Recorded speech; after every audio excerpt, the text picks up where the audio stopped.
Assalamualaikum warahmatullahi wabarakatuh. Jumpa lagi bersama saya di sini Muhammad Hasbi dalam channel Tanya Hukum.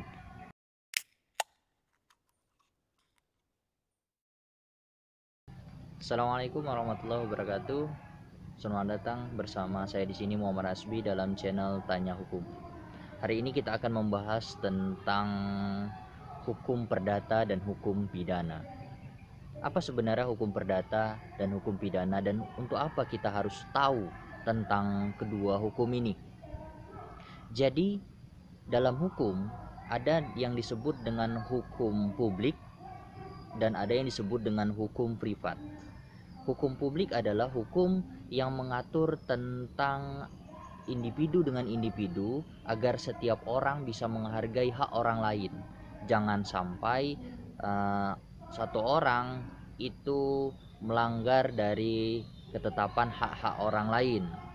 Jadi dibuatlah satu dasar ketentuan hukum yang mengatur untuk kepentingan masyarakat luas. Itulah yang disebut dengan hukum publik atau sering yang kita sebut dengan hukum pidana.